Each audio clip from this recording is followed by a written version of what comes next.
Miigwech, Sarah, for that relaxing beat and song to help us get started. I'm going to say I'm really enjoying the creative starts to the community engagement series. So, bonjour, Ani, welcome, bonjour, and greetings to everybody.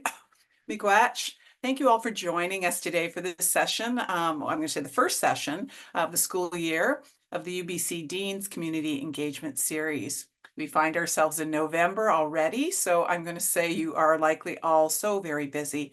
So I am grateful that you've been able to take some time this evening to take part in a conversation about a topic of global significance.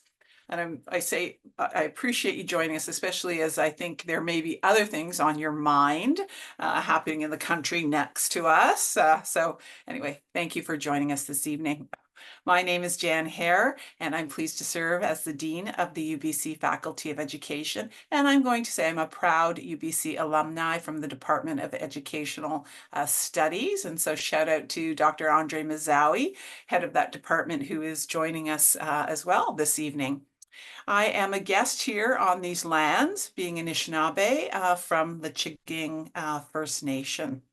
And so I would like to acknowledge that UBC Vancouver is situated on the traditional, ancestral, and unceded territories of the Musqueam people, and UBC Okanagan is situated on the traditional, ancestral, and unceded territory of the Syilx Okanagan Nation. And these lands have always been a place of learning for Indigenous people who, for millennia, have passed on their culture, history, and traditions from one generation to the next on these places, on these lands. And I would also like to recognize that you are likely joining us today from many different places, near and far, and acknowledge the traditional owners and caretakers of those lands. And you can see and certainly learn more about the lands on which you reside. And I recommend visiting the URL that is in in our chat. I believe Sarah has posted the Native Land website there that you can have a look at. I find it's a great educational tool for you to be using perhaps with others. So this series, which is now in its fourth season, wow, I'm feeling like a Netflix series almost, but we are in our fourth season, and it's really designed to showcase research and practice and to engage in discussion around important priorities that are impacting educators today. And I'm always so impressed by, I'm going to say, listening and learning from educators who are joining us from the field, who are sharing how they're taking on these educational priorities. And these sessions also explore how we as a community can support and and empower young people to face the challenges and opportunities that lie ahead. So I am grateful that we include the voices of young people who give us a sense of how they are engaging in learning concerned with the topics that we take on in this series. We stand at an exciting and pivotal moment in education where AI, our topic this evening, AI in education, is reshaping how we are interacting with information and how we are designing learning experiences. And so these new technologies are certainly unlocking opportunities to enhance creativity, deeper engagement, and greater efficiencies. They promise increasingly personalized learning paths, real-time adaptation of content, and innovative research possibilities. So they really, I'm going to say, offer transformative potential for the future of education. And I'm going to say, well, I've also seen firsthand how technology can certainly open doors to new learning experiences. I also want to acknowledge the responsibilities that we bear as educators in taking up such tools. Without thoughtful implementation, AI can reinforce biases, underrepresent marginalized voices, and even stifle creativity and critical thinking. And AI certainly raises concerns about privacy, security, and academic integrity. So all this is to say that these are things that really demand our vigilant attention. So we certainly want to continue to embrace new ideas and opportunities, while also, though, prioritizing our core values of inclusivity, equity, and human-centered learning. And so it was only last week I hosted the Dean's Distinguished Lecture with a similar focus on AI in education, and I'm reminded of Dr. Leelak Malick's messages of critiquing what is possible, creating this kind of space for experimentation, and that educators must become a meaningful part of AI learning in terms of pedagogy as well as policy to ensure its ethical and productive uses of AI.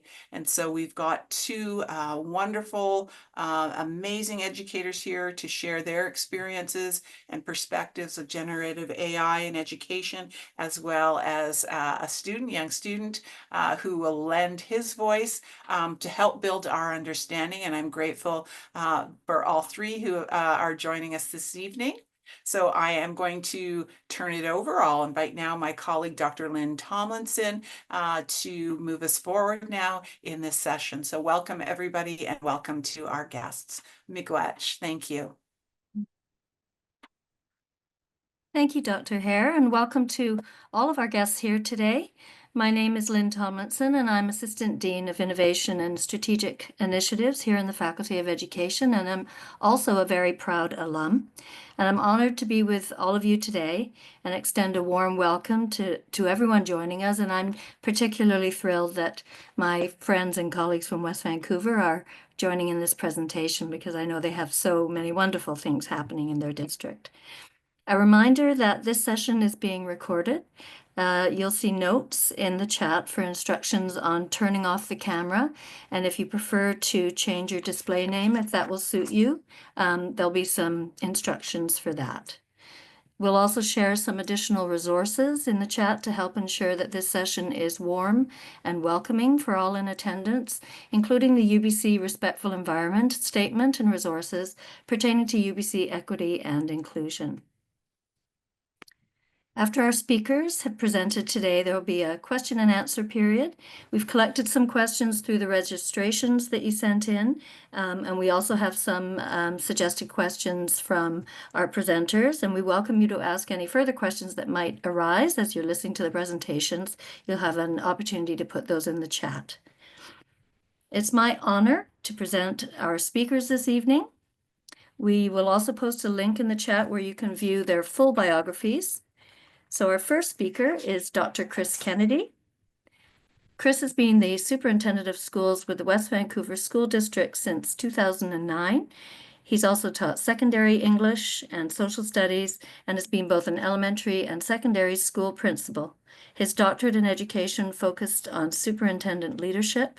And in 2023, BC School Sports recognized Chris with its Citation of Excellence Award and Mindshare Learning, named him as one of the top 23 newsmakers of the year in learning and technology.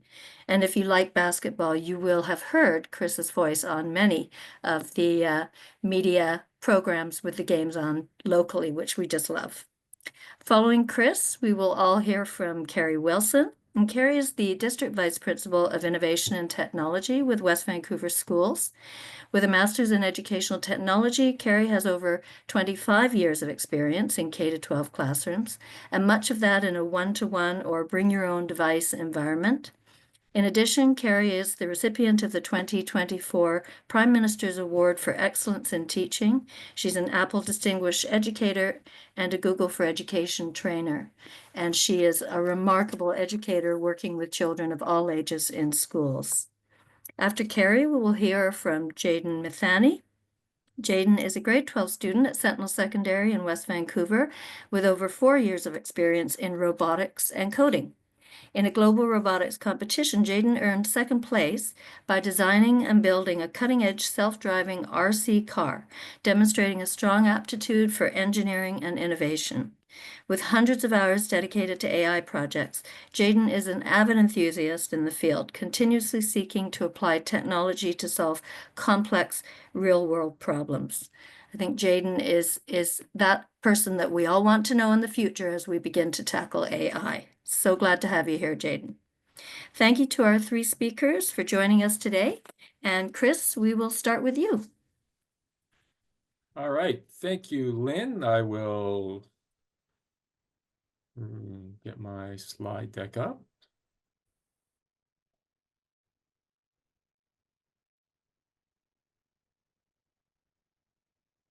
Can I just have somebody tell me that we're good? We're good. Awesome. Thanks very much.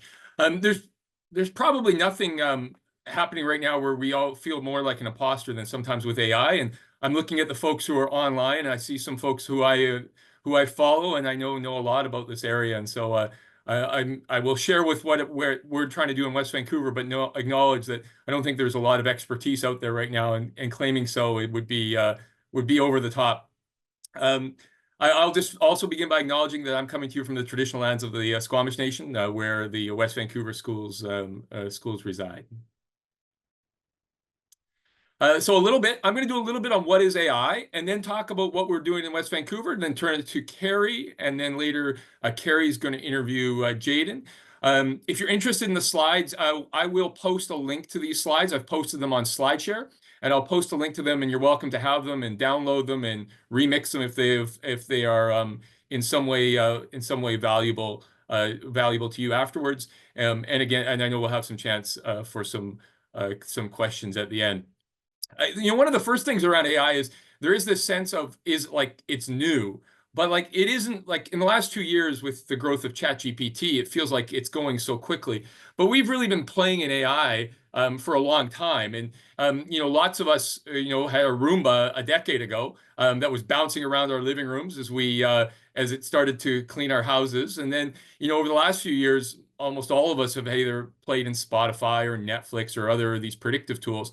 What's really changed is sort of that generative piece that's come in the last little bit, large language learning models and with ChatGPT. This is a little bit where I think we're at with generative AI right now. You think of the Gartner hype cycle, and I do feel like we're a bit at that peak of it's going to solve all of our problems, but only to acknowledge that the trough of disillusionment lies ahead, and then we kind of level off probably. And I think we're beginning to see they're poking some holes in some of the things it is doing, and some of the challenges were identified as we started this morning or started this afternoon. We'll talk about some of them, probably not as many as we should today, but it's are definitely things that we're thinking about around bias and equity and those topics. Super important, and we are thinking a lot about in our school district. But this is also true, is that we do tend to overestimate the effect of technology in the short run and underestimate the effect in the long run. And I think that's a little bit also where some thinking is around AI. You've probably seen some version of a chart like this.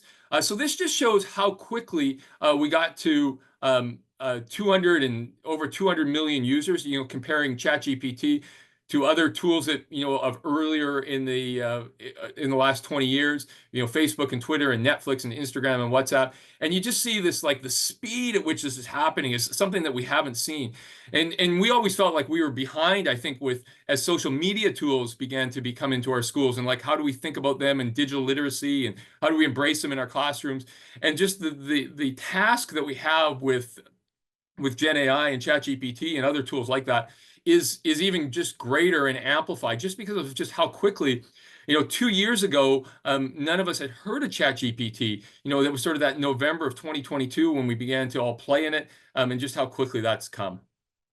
So this is like the opportunity for engagement. I'm hoping that lots of you are watching this on a desktop, but you have your phones. And so I'm going to let you play for about 3 minutes. This is Quick Draw. If you haven't seen Quick Draw is a lot of fun. We use this we've used this with parents and others as just to show the power of machine learning. And so I'm going to stop talking for 2 minutes and assume that you're picking up your phone that's sitting beside your desk. You're going to move away from the election coverage, and you're going to use that QR code to bring this up on the screen. And I'll let you play for 2 minutes in Quick Draw. And if you don't have it today, as I say, I'll have the slides, and you can play in it at another time as well.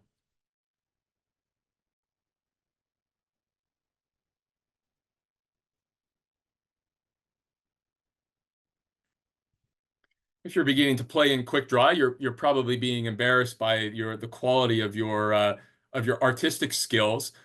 Fascinating just how it works, and you can go in there and then see how it trains itself on the millions of people that have drawn a flower or a tree or a lion or a tuba or a bus, and just how it learns just over time that what from just all of our inputs into it. And Google has a number of these, and so I know lots of teachers and administrators in the crowd. If you're looking for tools to use to begin to help folks understand machine learning, really a lot of nice, easy entry points in the Google Suite in terms of free tools that are easily accessible and that can help folks just begin to understand like what machine learning is.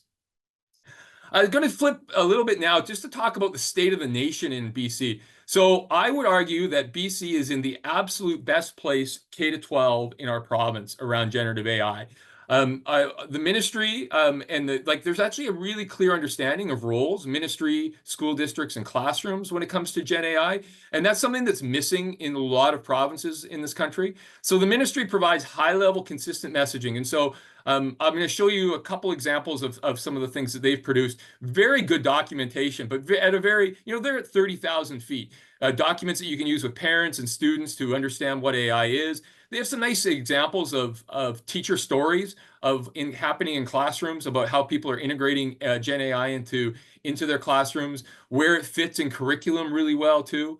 And that they've come out and acknowledged, hey, we know Gen AI is part of our lives. We need to consider how we're using it throughout the system. Then our job in school districts is to set local policies and guidelines. I'll show you some of that, and then adopt specific tools, and Cari will show you that. And then in classrooms, we use AI to help personalize learning, offer additional supports and extensions. And we're seeing lots of differences in how it's being used in grades, across grades, and from class to class. I wrote something on my blog just yesterday, and I think that's what we need right now is we need hundreds and thousands of little examples. Like, this isn't a top-down implementation. This is a whole bunch of different ways that we're using it with different groups of kids in different contexts right now. This is what the ministry site looks like. And so there's their considerations for using their tools. And they've built out a pretty nice website as a good starting place. A number of these infographics, what I have in front of you right now is a student infographic for elementary age students, just about advice or on how you can use AI and what you should be using it for. Multiple languages as well. So if you're looking for parent information, English, French, but also a number of the other dominant languages in our province that are available there for download on their website. So here's what we're trying to do, though, in West Vancouver to get out front of the work. And so we've been really, I like to think, pretty thoughtful, pretty strategic about what we're trying to do. First of all, it's part of people's jobs. And so this is a big part of Cari's work, and we name it. And this is a part of what Cari does, is to support the Gen AI use in classrooms and schools and support the development of policies and procedures and other documentation. She'll show you a couple. She published some really good ones just today around how to cite AI, and she's going to share those in a few minutes. The next part is we focused on a few key AI apps. And so there is thousands of AI options out there for folks. We think it's really important that you pick a couple and support them, because people are nervous about using them for really good reasons about where the data and about privacy and about not wanting to make mistakes. And so if you want to allow innovation, in some ways you actually have to sometimes limit some of the tools, especially ones that are student facing. And so we use something called Magic School AI. And again, Cari will show you what that looks like. One thing that's different about AI than so many other implementations is it impacts the entire organization. And so not just the educational side or the business side of the organization. And so we have we have a team that has our communications director, has our IT manager, has school and district level administrators. We really think this is about everybody. That's one of the things that's great about it, is that everybody has a space in this. Like, the payroll manager could see how they could find efficiencies in their work. So could the facilities manager, and the kindergarten teacher could see how they could use this to help personalize some of the emails that they're writing to parents. Engaging the entire community. We've done a bunch of parent educations. We've got more on the go. Parents are really interested in this, in part because they're trying to upskill themselves, we find. And so parents want to improve their own AI skills for their own lives. And so they come to both in-person and virtual events. We're creating and revising a lot of documents. And again, we'll both show you some of those. We're trying to model AI in action. And so every meeting, I share some of the things I've done lately with AI, trying to be really transparent about how we're using it. On my blog, I do write all the time about, for each post, exactly the tools I use and exactly how I use them. Really just trying to model that openness about the tools. Leveraging external experts. So we use Alec Couros from University of Regina. We've used him a few times. Had him in for parents just a week ago. We also work with Dean Sharesky and Adam Gary from Advanced Learning Partnerships. They are doing some ongoing work. We spent 5 days with them. Have another 3 days scheduled in the new year. And then, like, this is kind of like the BC way, is networks. And so this is the way that we're going to make stay out front in AI in this province, is what we're going to build and maintain these and be part of local and global networks around AI. And so we're part of a bunch of networks. We're in with a Michael Fullen network out of Ontario. We're in with a Metro Vancouver group. Cari and others are part of a group with Dell and a group called C21 Canada. We need to have more of these, and we need at different levels within the organization, because rather than us all going and doing this on our own, the speed at which this is happening means we have to, we have individual context to personalize it, but we need to be doing this work together. I talked about some documentation. So the very first document we created with this is a guiding principles document. It's on our website. And again, I'll share a link to it as soon as I bring my slides down and Cari's up. I'll share you the link to this just to show you what that looks like. We've taken our board values and then set them to and establish guiding principles for our AI use. And this is just one of those. So this is accountability. We maintain accountability by making AI processes and decisions transparent. We be clear about how AI systems are used, what data is collected, how decisions are made, ensuring that trust and integrity and ethical responsibility in all our initiatives. And so I think that's the first step. And most of people's principles look the same, but you actually have to go through the process of creating the principles to have the conversations. That's what's super important. And then we did that again with a sort of a multi-level team, shared it with our unions, shared it with our trustees and others in our organization. This is our view of what AI adoption looks like. I really believe this strongly. I really encourage people to use it for themselves in their non-professional life, then use it to support themselves as a professional to gain increasing confidence. Then you use it with students, and then hopefully you have students use it independently of you. And it is a bit of a continuum on where you enter this conversation.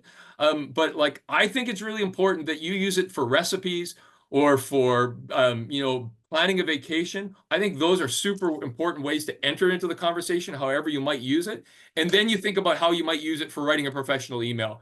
There's tons of these. This is a list that I pulled. I think I just actually pulled this off of ChatGPT in the last couple of days. On just what the 30 most common things that people are using it for. And so look, all of us have an entry point where we could use it. I always try to think on almost any activity I'm engaging in now, is there a way that AI might offer me a different point of view or might create an efficiency? I like to go into AI. I'll show you the tools I use and start off with, I ask it to I share what my perspective is on something, and I ask it to be a devil's advocate for what I'm thinking, just to begin to build conversations in it. As I say, it does affect everyone: trustees, senior leaders, business operations, teachers and students, and parents in the community. Just to be a little more concrete, so I'm going to do a session with all trustees in the province next month, or later this month. And so it impacts them. And so I really want from the governance level down for us to be thinking about it. This could help, if you give a grad speech every year, you could put the last 10 grad speeches you've given in there and ask it to generate a new one based on all of what you've done before that's up to date for this year. And that could be the starting place that you might edit from as you build your grad speech. And so it's around Pro-D. I'm finding use around policy, updating our policy and then updating 6 or 7 other policies from other boards, and going and asking the AI to identify areas of commonality and difference to see where we might have gaps in our work. Strategic planning support, again, it can help you collate and synthesize information. And, and at the end, it's, I think, just about being good role models. And so that's a trustee. And I appreciated Lynn that gave me I talked about my basketball coaching. So let me give you that example. because I'm also talking to coaches. And so sometimes basketball coaches or those folks who are involved in athletics in their school, they might be slow to adapt on technologies, but it's a great way if you're in a school and you've got somebody new coaching your grade 7 basketball team to think about how it might customize training plans and practice plans. And then when they get more senior, and this is some of the stuff I've done with our grade 11 and 12 coaches, how do you do game strategy simulations? How might athletes get performance feedback? Individual athletes developing skill development resources or motivation and mental health. And there's so many more possibilities that's available in the athletic realm. And then a third, just wanted to give you a really different example. If you're an educational assistant working in a grade 5 class, and I had a chance to work with all of our EAs just a couple weeks ago, like there are some really interesting ways that you might be able to, simplifying complex text and things like that. They're practicing and review tools. And so, EAs aren't creating curriculum, but they're helping in that process of in the moment about supporting students. And there are some really neat ways that EAs could support them. A little bit. So what do I use? I have the paid version of ChatGPT. One of the challenges is it's expensive to roll out as a system, and so we need the ChatGPTs, the Copilots, the Google Gemini or the Google Geminis to somehow come to a price point that we can roll them out. There's an equity issue there, that we need to have them accessible for everyone. We use Magic School at an enterprise level. That was our choice tool, and Cari will talk about that. I use something called Claude. It's sort of a ChatGPT alternative. I use that around programming and writing. I find it really useful. For those in research, if I'm researching something, the one I recommend for our senior students on their own or for university students is Perplexity. And then Copilot, because so many of our districts are Microsoft districts, it's built into the tools. Even the free version, which is built in for folks, has some value. And then, we're here at Suno, and there are literally thousands of tools out there. I saw that the PowerPoint at the beginning was created with beautiful AI. I play in that as well as a way to create PowerPoint presentations. There's lots of tools, kind of at that next level after you kind of have your core set that you use most of the time. And so where does this fit into our bigger picture? We're talking about 3 things over and over and over again this year in West Vancouver. So I'll start from the bottom. All means all. And so how do we be about every single student in our system? How do we customize, personalize, ensure that every single student is having success in their plans, and that we're meeting their needs? And so, obviously AI can help that maybe, and sometimes, but we, more broadly, it's about every single student. And sometimes we instead of taking broad sweeps of students, trying to come down to each individual student and how we're meeting their needs.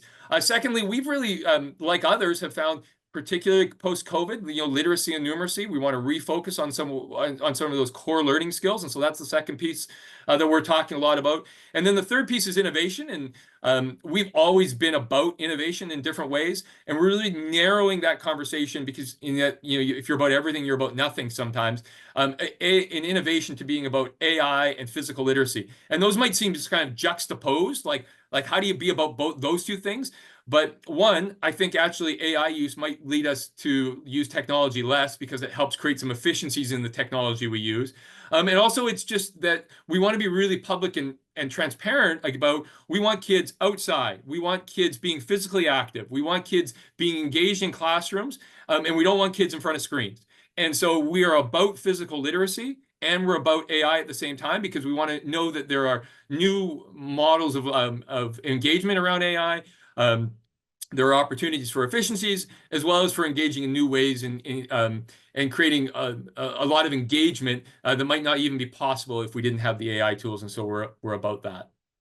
With that, I will turn it over to Cari. And Cari, why don't I take this slide deck down? I'll stop sharing and turn it to you, and I'll let you start sharing. Thanks. So I'm going to take it from Chris. Chris kind of has that 20,000-foot view that he should have as our superintendent. And I'm going to bring the view down a little bit and sort of look more at what we're doing on the ground. So as Chris said, really from late 2022 on, we really felt in our district that change is coming. And I think Chris and I are both very techie people. We like to play around with technology and see what's happening. And we were aware that things were changing and that something big was on the horizon. And I think we both felt that it was important that we got involved and we see what was going on and dip our toes in. And what we found is that very much around the province and really around North America and the world, a lot of school districts were kind of, if you imagine the superintendents for all the districts standing around the edge of an outdoor pool with their toes kind of just over the edge and all watching each other to see who was going to be the first person to jump into this AI pool.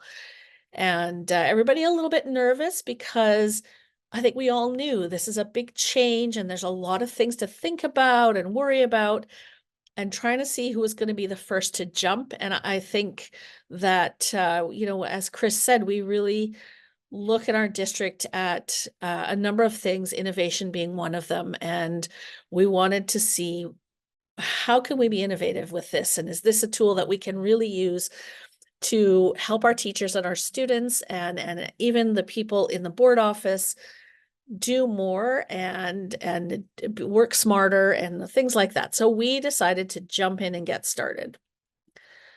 But you know, we also knew that we had to be careful about it because we're talking about students from the age of 4 or 5 for our littlest, all the way up to 18, and we need to be mindful of what it is that we're doing. We wanted to make sure that we really thought about privacy, about some of the things with AI like discrimination and bias and hallucination. We wanted to be sure we were thinking about all of those things. We wanted to make sure that we were establishing safe habits and that when we did use tools, we were using them in an educated way. We were being knowledgeable. We wanted to make sure we created guidelines for our teachers and students to follow, because we're very aware that this is a tool that didn't exist when our teachers went to university or when they were learning how to be teachers. It just didn't exist. And so learning how to use it was going to take some work on our part and their part to make sure we were doing things properly.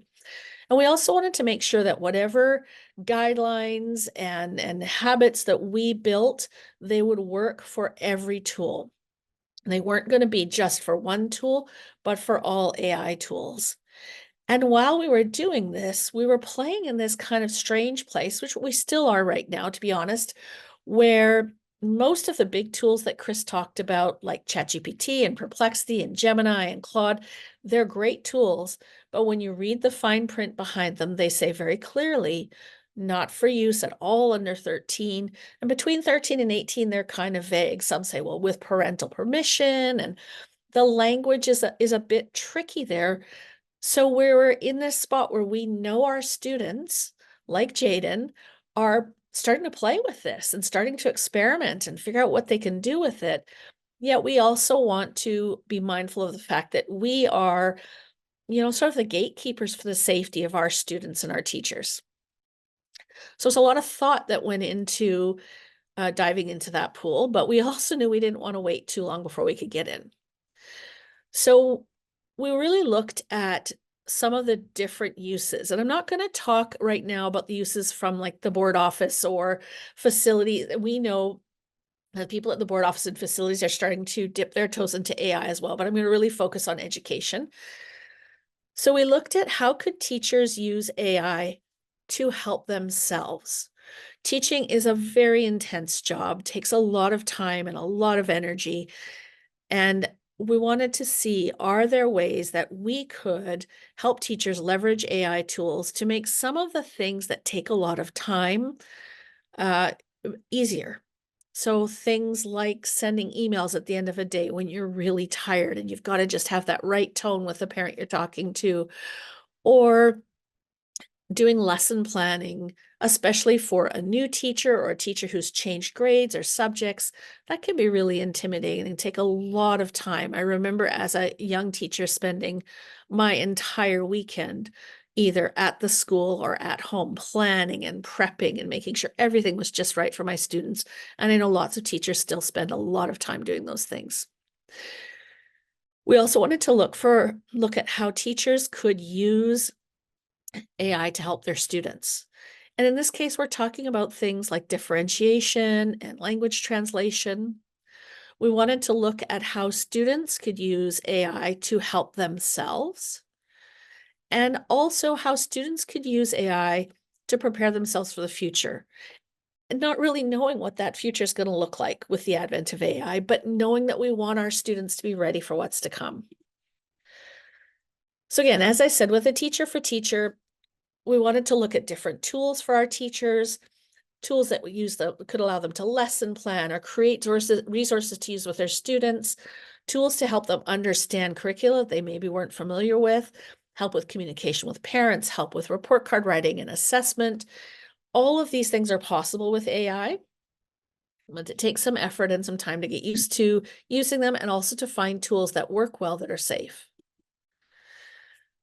For teachers to use with students, we have things like differentiation, translation, feedback, alternative explanations, because as we know, when you teach a room full of 30 students, they're not all going to understand things the same way, and the same explanation isn't going to work for all of them.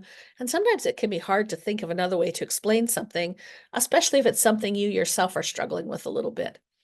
So enhancing things as well, providing challenges for those students who need the challenges, who need to have another step and what's the next thing they're going to learn. And to start to look at how AI could be used as a tutor. And I think if we look into the future and think about how could AI be leveraged to provide every child with almost this little tutor that sits on their shoulder and helps them so that each child can learn the way they need to learn at the rate they need to learn. And AI has the potential to be able to do that. And so how do we start these beginning steps with AI? When it came time to the students, it was trickier. For our teachers, we said to them, you're professionals. Use the tools that are out there that you think will work for you, depending on the job that you do. I mean, obviously, if you're a music teacher, they might be slightly different than if you're teaching grade 11 physics than if you're teaching kindergarten. The tools that you use might be different. We wanted our teachers to know, of course, how to use those tools safely and to suggest to them some of the tools they could use and provide them with some help. When it came to students, we needed to be more careful. As I said, there's this whole with ChatGPT and things, not at all under the age of 13. A lot of them say in their fine print, and between 13 and 18, it's a little bit tricky with parental permission. We wanted to think about whether or not we were going to use tools that would just have words. Did we want to incorporate images, video, sound? AI can do all of these things, but it's a lot of different tools, and we needed to figure out where to start. And then on top of it, of course, we needed to consider safety with a privacy impact assessment. We wanted to make sure that whatever tool we chose would be something that fit what our expectations as a district are and what the provincial expectations for safety are. A lot of things to be thinking about.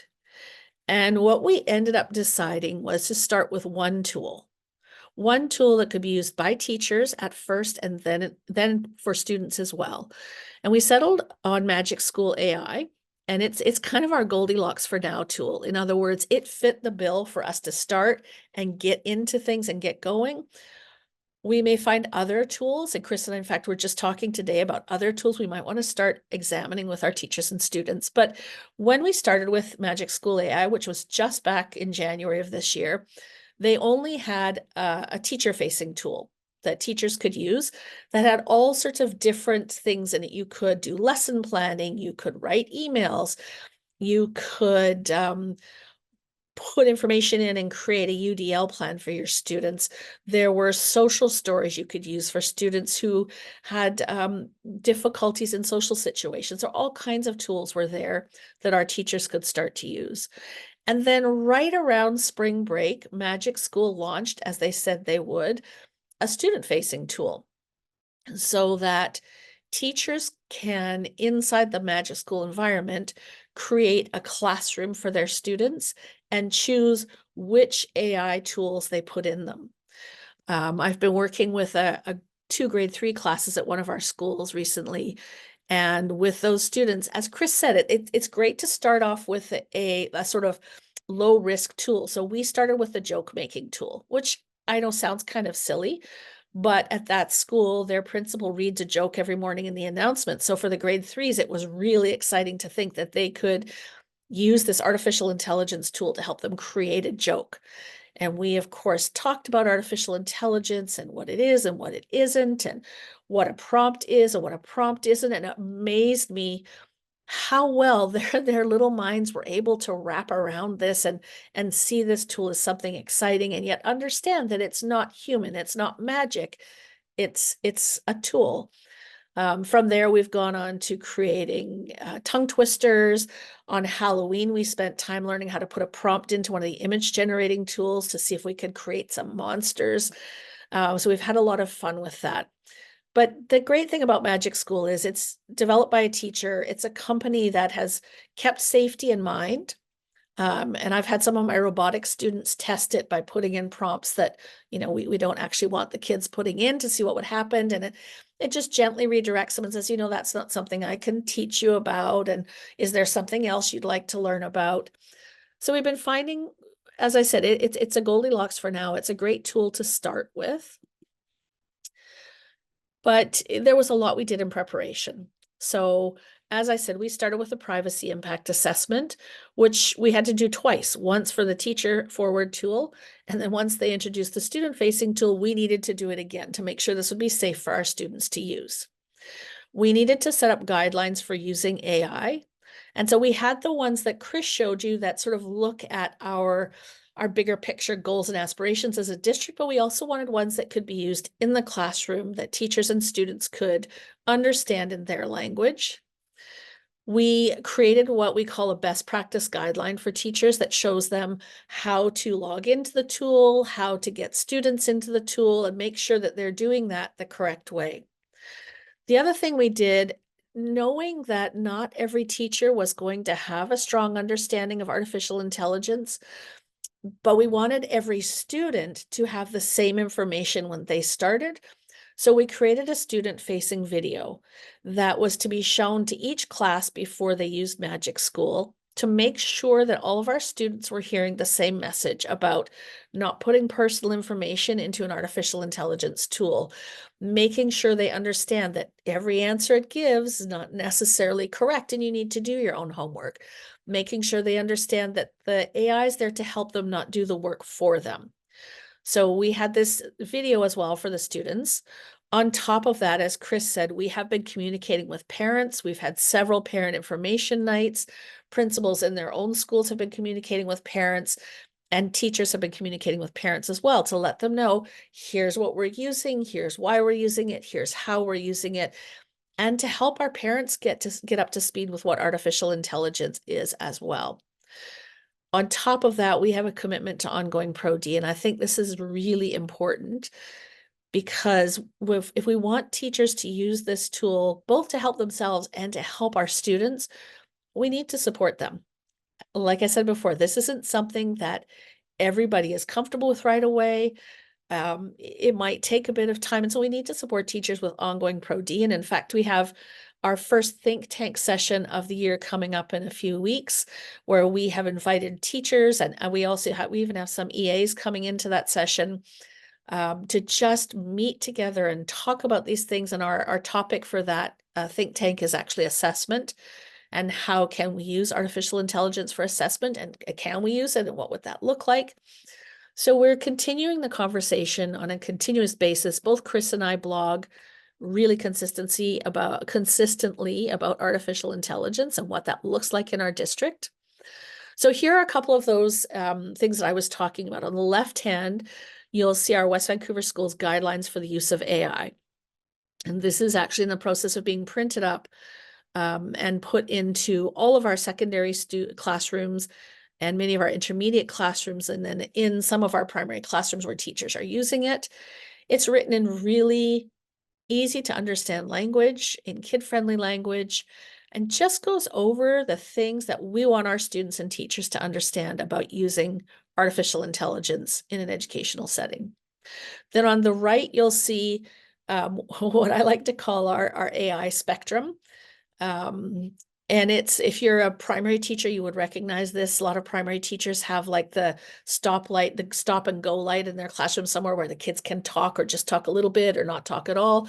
So this is similar. From the left-hand side, we're as teachers, we feel it's okay to say to kids, we're not using any artificial intelligence for this particular subject at all, or for this topic, or for this project. No artificial intelligence, all the way up to using artificial intelligence as a partner, like it's sitting beside us at our desk, and we can talk to the artificial intelligence and use it to help us come up with ideas, or maybe give us feedback on our writing, or give us some alternative ways to look at something.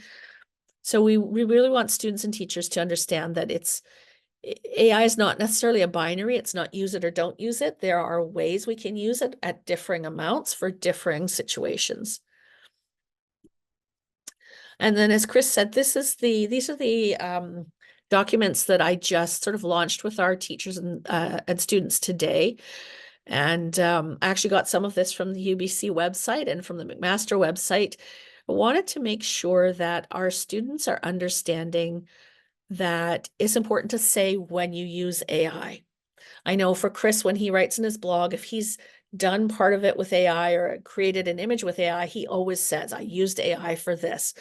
And I want the kids to have that same understanding, and to support the teachers in what that looks like.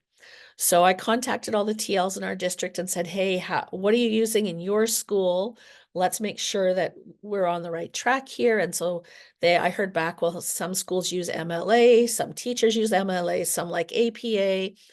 And what does it look like in a kindergarten class? If the kindergarten class is using artificial intelligence to generate something, how do they say they've used artificial intelligence? What should they do? Because it's important that they don't think that the picture they created, or the poem they created, or the letter for Santa, or whatever they made, it's important they realize that they had help with that and that they didn't do it all by themselves. So these then are resources that we've created to help our teachers and our students understand how to properly cite their use of artificial intelligence. Again, like I said, all the way from kindergarten up to our grade 12s who, are getting ready to launch themselves off to university soon. And we want to make sure that we're sending them off to university with the right understanding of how to do some of these things. So this is our best practice guideline for Magic School. So this is what the teachers have access to before they begin to use Magic School. And you'll see here that we have clear instructions for them on how to sign in and how to create their account. And then over here on the right-hand side in nice big red lettering, just that reminder again, not to use personally identifiable information, things like a child's name or their address or their phone number, or more importantly, if they have any sort of an IEP or a learning difference or anything like that, we don't want that information going into the artificial intelligence tool. And there are lots of different ways to make sure that they don't do that, but just that reminder to our teachers before they start working with students. And then again, down here, we have the link to that video that the teachers can use when they're launching Magic School with their students. Beyond that, we want our students to really understand how artificial intelligence works and start to think about what this is going to look like in the future. And none of us are experts. This is happening so fast and just in such a whirlwind. It's hard for us to say exactly what that future is going to look like. But we know that if we don't equip the students with some skills, they're not going to be able to deal with what's coming. And if you done any reading about artificial intelligence, you'll know that the saying kind of goes that artificial intelligence won't necessarily take your job, but somebody who knows how to use artificial intelligence will take your job. And we want to be able to make sure that we are preparing our students. And we want them to be prepared not just as content consumers. We want them to also understand how to create. How do they use artificial intelligence to create things? And Jadyn will talk a little bit about that when we talk to him. But thankfully, there are companies out there that are putting together lesson plans and resources for teachers so that they can teach students about how AI is created, the thought and the theory behind it, and help students, sort of take that next step into becoming people who are able to use AI to create things like custom chatbots, or using it for coding, or using it for all kinds of things in their lives. So Code, if you haven't sort of looked at any of these, code.org is a great place to go. Teach AI is another great website, as is Common Sense Media. ISTE has some great things on their website. In our district, we actually are offering a hybrid course, which operates outside of the timetable. So students in all 3 of our high schools can take it, called Cybersecurity and AI. And in that course, they're learning obviously both about cybersecurity, which is also super important, and about the fundamentals of artificial intelligence and how to use it and how to move forward. Another thing we're doing is just in the works right now, I'm working on preparing a lesson for all of our grade 4 to 7 students on just what AI is and how it's created. And I think that understanding of how it works, even at a basic level, is really important for those kids to have. And so that lesson will roll out early in the new year for all of our grade 4 to 7 students. I'll be teaching it. And again, it's a way for us to make sure that across the board, even if a teacher's not as comfortable with AI, the students are all hearing the same message, they're all learning the same things, so that there's a level of equity there, that we don't have one school, say, where all the teachers are really techie and those kids are getting more AI, in a school where the teachers maybe aren't as comfortable with technology, those kids aren't getting it. We want to make sure that across the board, our students and our teachers have an understanding and feel comfortable using the tools. So we're going to switch over now and have a bit of a chat with Jadyn. And Jadyn is one of our students. And Sarah, I'm wondering if you can unshare. Oh, hang on. I've got the stop share button. I didn't have it before. There we go. So I'm going to introduce Jadyn Mithani. And Jadyn is, as we said before, he's a grade 12 student at Sentinel Secondary. There he is. Hey, Jadyn.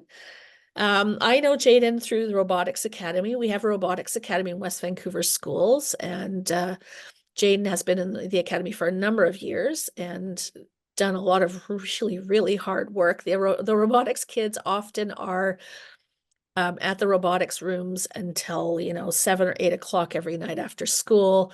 We have to kick them out on the weekends. They spend a ton of times, and Jadyn is one of those kids who has probably spent more time than he should in the Robotics Academy, but it's all good. So Jadyn, let's start with, can you just introduce yourself to us? Tell us a bit. Yeah, as you guys already know, my name is Jadyn. I'm a grade 12 student, Sentinel Secondary, and I'm pretty interested in robotics engineering. You guys already know that.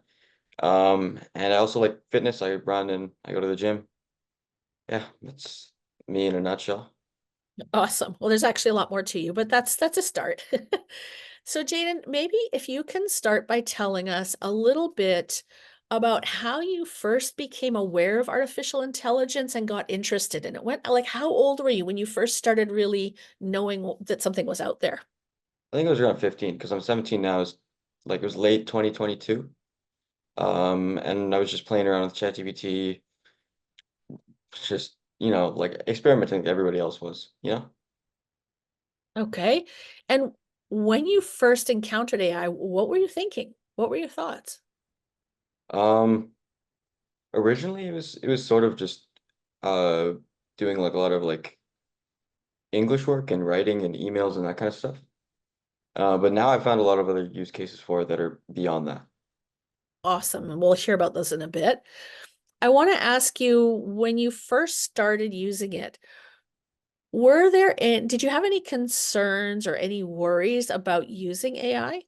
Yeah, I actually did. My biggest concern has been privacy and sort of autonomy because if you're like AI is always going to sound like AI. It's not going to sound like you. So it takes the you out of the equation. So just being mindful of using AI to make sure that you maintain your voice in your own work. And so give And me an example of what that might look like, Jadyn. so say I write a paragraph and I ask AI to criticize or to change a little bit of it, right? That would be the way that you would maintain your voice. But say I use AI and I say, rewrite this for me and make it better. Then you completely lose your own writing and just becomes AI's writing with your argument. And when you think about AI and you think sort of about what's going on right now and what's happening in the future, what are you looking forward to or excited about when it comes to artificial intelligence?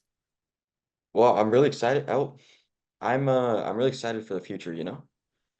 Um, I think that it can be a really big part of the future and it can really transform education.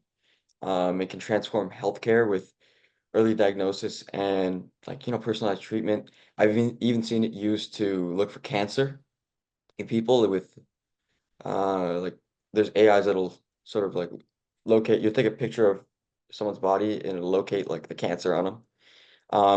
AI has been used to uh, combat climate change and weather prediction because right now the weather prediction that we do is super slow. It takes like we can only predict up to like 6 hours, I think.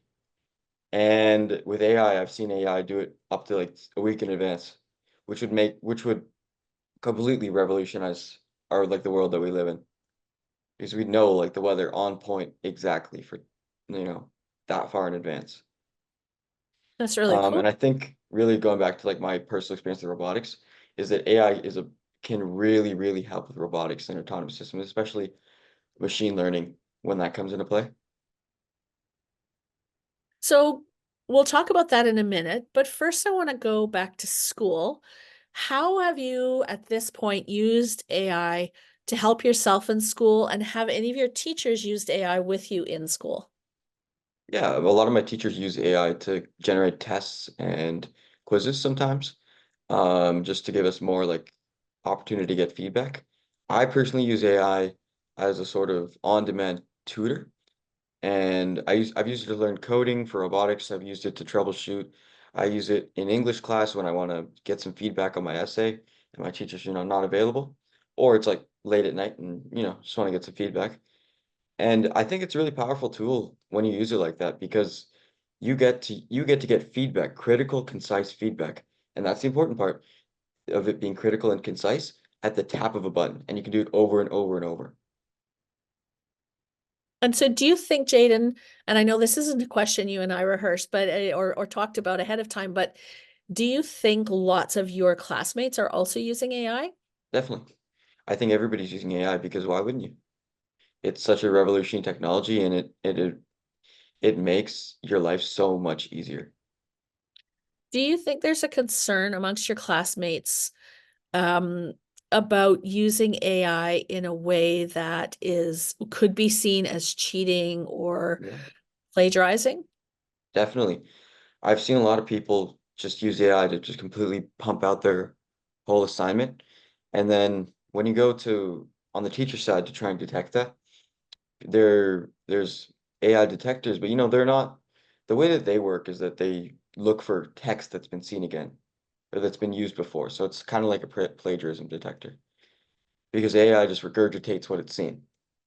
Um, and sometimes those have like false detections, and it becomes a real problem for people that are like ethically doing their homework, and it becomes a problem for the teachers.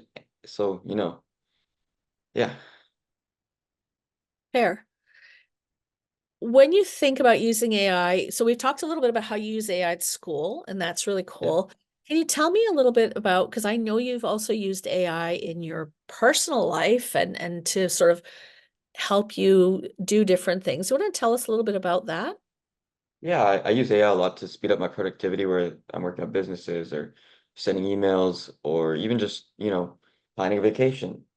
I use AI a lot to actually me and my friends sometimes we use AI to bake. We can't think of a recipe, AI, come on, give us a recipe. And it's great. Yeah, we get a lot of good. We made brookies last time. Nice. That sounds really cool. And so how about using AI with robotics? Because I know you've talked a little bit to me about how you've used it in robotics to help you. Yeah, I use AI a lot in robotics, and a lot of it is just, how the hell I'm trying to figure out how the heck I'm going to do this.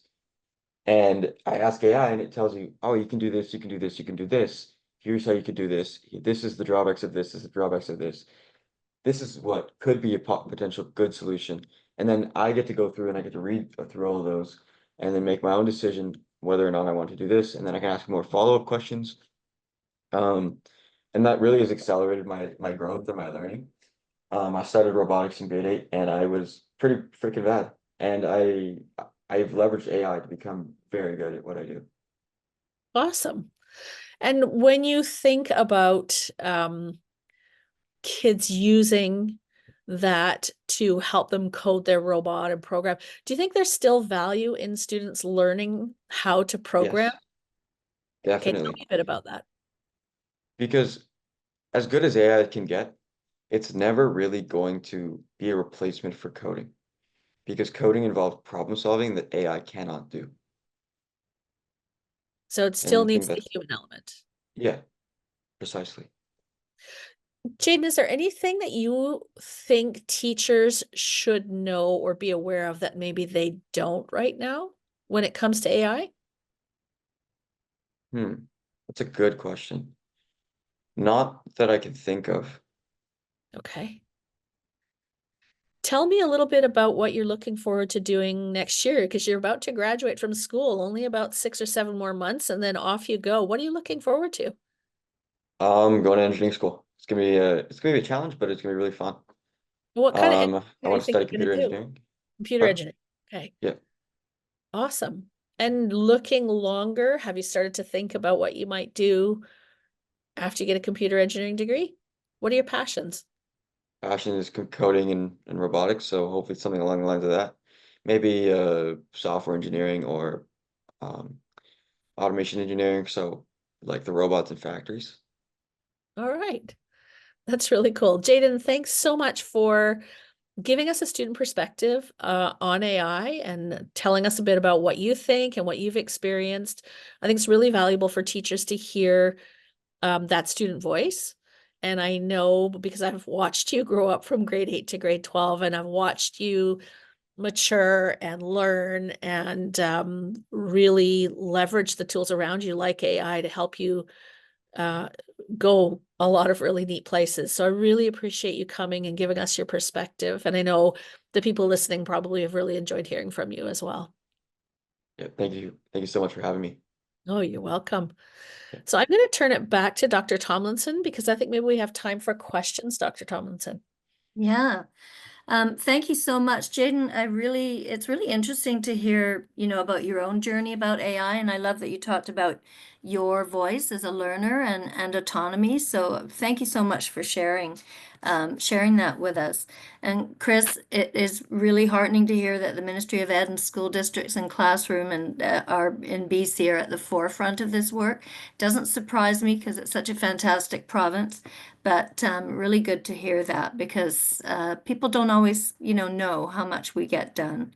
And I'm also really glad that you're working with trustees and school leaders because your knowledge with tech and that landscape is so valued in the province and across the country. So that's just great that you're doing that presentation.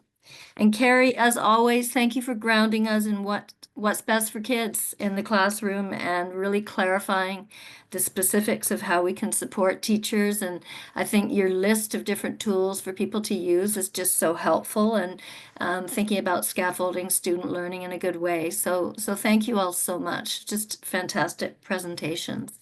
So we do have time for questions. And Sarah, I don't know, I'm just going to look at the chat to see if people have posted any questions. We do have some that we'll start with, and if you have a question you'd like to put in the chat, Sarah will send those along to me. So the first question I'd like to pose, and anyone can answer, but I'll start with you, Chris, and if anyone else wants to jump in. Are you seeing differences in student and staff use at elementary and secondary levels with AI? Yeah, I've actually seen better use or more that I find in elementary right now. It's funny that it seems like grades 4 to 7 is often the case that that's where the sweet spot is around new initiatives. Maybe because it's the one teacher with 30 kids, they have them all the time, and like that seems to be the sweet spot for us right now, is that I'm really that what's happening there. I think on the student side, yeah, absolutely, our almost all of our high school students are using some sort of AI tools in supporting their work, but on a sort of a more thoughtful, consistent thinking about how they're going to integrate it into what they're doing in the classroom. I'm seeing more in elementary. Cari, is that what you too? Yeah, and I agree. I think grade 4 to 7 is really that time where teachers still have that connection with their kids because they see them all day and really are able to dive in and help the kids use the tools in a thoughtful way. And then I think once we get into high school, the kids are definitely using it, but it's a little harder to sometimes work with the kids. And so grade 4 to 7 is a great spot to really be helping the kids get into it and dive into it. Thank you. We have a question in the chat from, let me see, sorry, yes, from Dr. Mazawi, saying thank you for a wonderful panel and wonderful and significant insights from all three speakers. The question is, to what extent is engaging AI in the ways articulated by the speakers might be affected by district and cross-district school inequities in resources and equipment? I think it's an absolute topic we need to talk about whenever we talk about technology. It's one of the reasons that we adopted Magic School AI as a sort of cross district, so there'd be a common experience opportunity for students. I'm very concerned about the price point of those tools, like the high end version of Gemini or ChatGPT or Copilot, because that means that some students are going to have an advantage at home that other students won't have. And so that the role of school is often we need to help level that out. And so I think it's one of the reasons I think it's really important that school districts and schools begin to look at which tools they can offer to all students to ensure that there is some equity, because without school districts stepping into that space, students in their own personal life there's going to be this growing divide. I think more broadly, I am worried also just about AI, and that I see a bit of urban rural right now, and sort of where there's we have a Cari Wilson, lots of places don't have a Cari Wilson, and so there's a growing divide amongst those who are moving really quickly and those who aren't. And how do we? That's why I think the answer is around networking. I think it's also being thoughtful that we're engaged, that we're bringing the whole province with us. It does no good to the West Vancouver if those around us aren't moving along with us. That's not how we built public education system in BC. Yeah, I would echo what Chris said, and we've been very clear in West Vancouver when people contact us, oh, can you share that? Can you share that? We're sharing everything we're doing to try and help teachers or help districts that don't have somebody that's in a position to help them with AI. And I think also that it's important that some of the tools that we've been looking at, Magic School being one of them, EduAid AI, School AI, a number of these tools have both a free and a paid version. And it's, yes, the paid version is more robust, but the free version still has quite a lot of the tools and a lot of the same abilities. And so there's still an opportunity for districts or students who maybe don't have the ability to pay for a tool to at least get started and start learning and playing around with artificial intelligence. Thanks, Cari. Thanks, Chris. Jadyn, I have a question for you. What do you think the long-term impacts of AI will be on the traditional role of teachers in students' learning journeys? I think that AI is going to have a huge impact on teachers and in students' learning journeys. But I think it's only going to make teachers more efficient and more able to provide specific and personalized education to students. So do you foresee sort of more of a sort of a reciprocal relationship probably between students and teachers back and forth, sharing that knowledge? Yeah, definitely. thank you. That's great.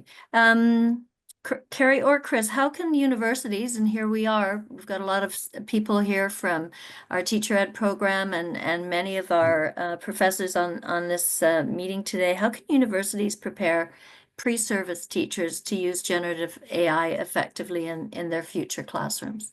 What recommendations do you have for that? That's an awesome question. I think it's really important that those pre-service teachers are getting a basic understanding of artificial intelligence and how it works, generative artificial intelligence, and what it might look like in a classroom, and how they can advocate for their students to be learning about this when they go into the schools they go into, because I think this is such a great chance for young teachers to come in with excitement and new ideas and opportunities to try these tools out that maybe older teachers might have decided, oh, I'm not going to deal with that. I'm getting too old, or whatever it is they're thinking. This is such a great chance for new teachers, young teachers to come in and have an impact. And so I think it's really important that the universities are providing them with background knowledge, with opportunities to try the tools, to practice with them, to use them in their practica, and really get a chance to experiment. Thank you. We have a question. I would just, Sorry, one yeah, other go ahead, piece on Chris. that one, Lynn, if I don't mind Yep. picking up. I would encourage anybody who's going into classrooms this year is to note that, every district's a little different too, and to not assume because, you hear Cari and Chris talk about what it's like in West Vancouver, that you land in a different district in BC, different tools, maybe different policies. We're trying to work to coordinate that work across the province, but it is still uneven, and because it's moving quickly. And so I would also just encourage caution for pre-service teachers who are in classrooms and doing practicums, that they're understanding the context in which they're working, and just sort of where that school or that district is in the AI journey. Thanks, Chris. That's a good point. I mean, it would be great if there could be some common, tools that everybody can access with support from the ministry if needed. I totally agree. Thank you. Here's one, and thinking about challenges, Chris, in your role as a superintendent, when might the use of AI applications in the K-12 sector be seen as a challenge rather than a tool for advancement? And in your role as sort of senior person looking after the kids, how do you tackle that? One of the things I've faced so far is that I all about, experimentation, curiosity, culture of yes, and actually trying to actually narrow some of the folks who are most innovative. Because in this funny way, I'm really cautious around privacy, around security. If we make mistakes on privacy and security, we will lose credibility with the larger community. And it's so important that we're uber careful about the tools that we're using and how we're using those tools. Because if there are security breaches, and that quickly could become the narrative of AI, then if that becomes the narrative, we've lost this conversation, and we'll just be talking about how we lock systems down and how we got to be careful with student data. So the first thing is that it's that you kind of go slow in some ways so that you can actually move it forward. I'm finding that to be a really important conversation. And we've already talked a little bit about equity. I'm thinking a lot about equity and how we ensure that all students have access to the same opportunities when it comes to generative AI, and that's something as well. And just the third piece we haven't talked a lot about is just bias. I show some activities sometimes where I do image generation in different AI tools, and I can usually predict which will be a more diverse image and a less diverse image. Which ones, if I ask for a grade 9 science class, I know there's certain AI tools that will, like, 99% of the time give me a male teacher. And there are other tools that won't do that. And like, we need to have that if we're not having that conversation in schools, where are we having it? And so we just have to make sure also that we're not treating it as this magic box, that we're actually being knowing that, it's learning its information from somewhere. If you're using 3 or 4 tools, you might get very different results. And that we're actually, like, those are hard, deep conversations, but I'm trying to open those up. And then the final piece I would say is I do think we need to work particularly with our high school humanities teachers, because I feel they're the ones who feel most um, they're most under attack, or it's most questioned. I know I feel as a writer, I feel like this was my secret skill, and all of a sudden, people are pushing out content and thousands of words in seconds, and like that, the process was so important. And I just think about, as we rethink, and I know maybe, Cari's hopefully will answer the question there about assessment that's in the chat. Like, as we think about that, I think in particular, how do we work with our humanities teachers to have them be part of the conversation, so we're not just at a tension point with them in this. Mhm. Thanks, Chris. Really good things for us to think about at all levels. Cari, Dr. Darvin is asking, how do you think assessment for learning will change or should change because of students using generative AI? It's a great question, and I think it is one we need to think about. I think if your goal as a teacher is to focus on the finished product, and the finished product is something that a student can use AI to help them generate, then you're missing the picture. So we need to be really looking at the journey that the student is taking and learning, and not focusing on that final product. So instead of focusing on, say, the paragraph that that grade 7 student is going to produce, focusing on the process they've gone through, and how have they gotten feedback, and how did they plan what they were going to write, and are they using the types of words that we want them to use? And I think AI can help us, because as a former sort of grade 7 humanities teacher, I taught ELA and social studies. It's difficult to give feedback to every student and to make sure you've connected with every kid and really been thoughtful about what you've said. If the student can take that paragraph they've written and put it into an artificial intelligence tool and get some initial feedback, and Jadyn talked about this a bit, to help them improve their writing, and then maybe I can step in the next time and give them some feedback, and maybe they can feed it through AI again, then it becomes more about this journey that they're taking. They're learning every step along the way, as opposed to me just focusing on that finished paragraph, which they might have written the night before using AI.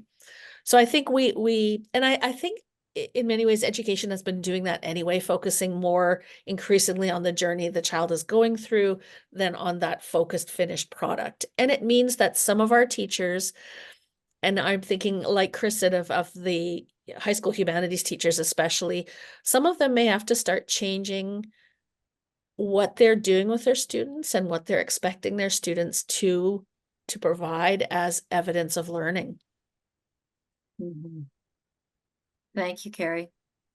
Lots of work in that area. We recognize that.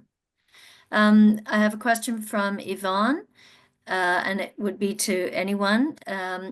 How do we help teachers move from a mindset of Gen AI use by students as cheating? That it's the common question that people will jump to. What advice do you have for students, parents, and educators as a whole when that comes up? You want to start, Cari? Sure. It's a tricky one for sure. And I think we need to distinguish between cheating and plagiarism. If I, as a teacher, say to my students, you may not use AI for this assignment, and they do use it, then that is clearly cheating. They've broken the rules.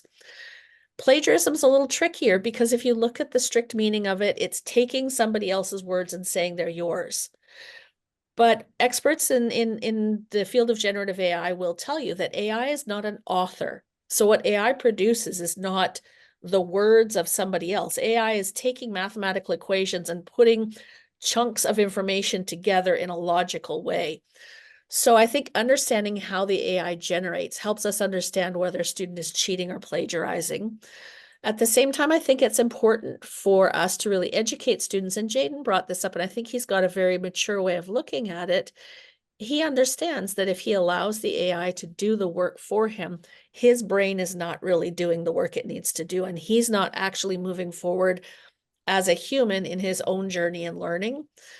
So I think we have to approach it from a number of different ways, educating people about how AI works, and what would be cheating and what would be plagiarizing, and helping students understand that while it's important for them to know how to use AI to help them, AI shouldn't do all the work. And that if it does, they're going to end up losing out in the long run. So it's it's not an easy question to answer for sure. Thanks, Cari. I have a question for you, Jadyn, Yeah. from Dr. Mazawi. He appreciated very much your enthusiasm and engagement with AI, and his question is, does engagement with AI affect students your age in terms of your engagement with communities and beyond? That's a wonderful question. I don't believe so. I think that AI is just a tool. Certainly it can affect your or overuse of being online can certainly affect your ability to communicate with others. But I think everything in moderation is okay. Thanks, Jadyn. I think we have one more question. I'm just sliding down. Gofang, Dr. Lee, thanks for the informative session. Now that many teachers only allow written work to be done in class, is AI pushing teachers to go back to some old practices? And what might be lost and gained in these kinds of practices? We are definitely seeing some of that. It's interesting how in-class writing has picked up. We're doing some of that. I know, I think there's also the opportunity. I think there was a comment in there around the use of interview, and I think oral skills might become even more important for students. When I think of what are the human skills that are going to be even more important for students going forward in an AI world, it is some of that interactive pieces. And so whether that is an interaction with a teacher or maybe an AI bot or whatever that is, I think those skills are going to be more important. But it is a weird spot where at least in order to preserve some of our traditional assignments as we make this transition, we're reverting back to more paper and pen perhaps than we have in the last 10 years. I don't know, Cari, what you're seeing in classes. Yeah, and I think there are some teachers that are doing that.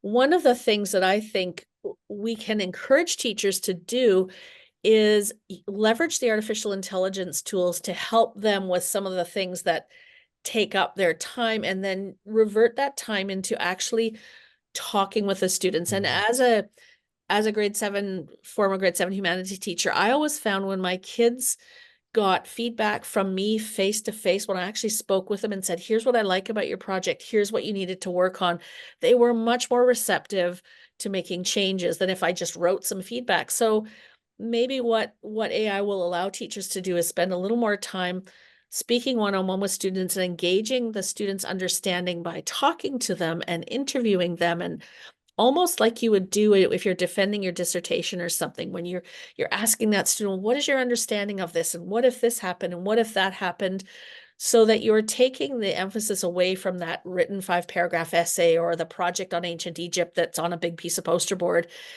and really having time to chat with that student and really understand what it is that they are learning and what their understanding is. So my hope is that we'll get freed up a little bit to have more time to interact with our students and judge their learning that way. Thank you so much, everyone. Okay, there's one last, let's see if I can get this. One challenge in terms of AI in education is the environmental costs. We often discuss privacy and bias more often than this. How is West Van District addressing this concern? That's a good one. That's a great question. And I actually have a little story to go along with this one. So when I was working with the grade 3 classes a few weeks ago and we were generating jokes, we had said to the students, make 2 or 3 jokes at the most. I mean, they're grade 3, that took a lot of time and effort. One little guy decided that he was going to be like, super student, and he asked the AI to generate 151 jokes, which of course it did. And we had to sort of stop and say, okay, you can't read 151 jokes in class time, but more importantly, let's talk about the environment. And so it gave us a chance, a very real world, practical way to circle the students back and say, okay, we all want to look after the earth, look after the plants and the animals. And every time you put a prompt into AI, it uses a little bit of energy that's taken away from somewhere else in the earth. And so it's not that we don't want to use AI, but we don't want to use it in a silly, completely over the top way. We want to make sure that what we're doing makes sense and that we're being careful. And I think students our kids are very aware of the fragile planet we live on and how much care we need to take. And so I think it's a matter of just letting them know, helping them understand that while this is an incredible tool, its use does have an environmental impact, and it's something we need to be considerate of and think about. Thanks, Cari. Chris, were you going to just add anything, or? No, that's great. Yeah, great answer, Cari. It's something that nobody really talks a lot about. But again, Yeah. if we're not having that conversation in school, where would we have it? So let's talk about it. Yeah, thank you. Everyone, that wraps up our Q&A, but I just want to make sure I don't forget to announce that I'm so pleased to let you know that Cari Wilson will be facilitating a new program with the Faculty of Education called AI in the K-12 in K-12 education, Classroom of the Future, and that this will be starting in the new year. You'll see a note in the chat where to learn more about that and register if you're interested. We're very, very pleased with our community connections and the ability to bring in people from classrooms to share their expertise. And we know how wonderful Cari's work is. So thank you, Cari, for joining us for this adventure. And I'm sure many people will be excited about it. And now, Dean Hare, I'll pass it on to you. And I have not seen the television, and I have not seen anything. Well, So I've just been here. I won't be giving any updates. I just also want to extend my gratitude to Chris and Cari and Jadyn. This was really such a fulsome picture, a fulsome understanding of an approach to AI within the specific context of a school district, even within the school district at this kind of macro and micro level. So really appreciate all the perspectives that the three of you brought this evening. We're very grateful for that. And thank you to everybody attending, because the questions have been really great and, of course, continue to stimulate, I think, really important conversation. So, Chris, thank you for that BC and district level in terms of policy and where it sits in curriculum and tools. And again, those considerations for educators. And Cari, of course, then taking us to that classroom level, helping teachers and students. We really, like from your presentation, got a sense of how AI is really unfolding with students and teachers. So at each of your presentations, I again gave attention to those notions, the safety, the ethics, inclusivity, and transparency, as well as the practicalities, and appreciate the question on environment and its impact on the environment. And Jadyn, I also really want to extend my gratitude to you just for your thoughtfulness, real thoughtfulness, and your guidance for teachers and the educators here attending. So I'm going to wish you all the best in your computer engineering studies. I feel like our future learning with AI is going to be given much needed careful critique after hearing from you. So miigwech to everybody for attending our series. We'll be returning again in February. Please sign up for Cari's course, or certainly spread the word, share the word. Put it into ChatGPT and let others, so we can get it out there. Anyway, thank you all for joining us this evening, and thank you, miigwech, to our presenters. So.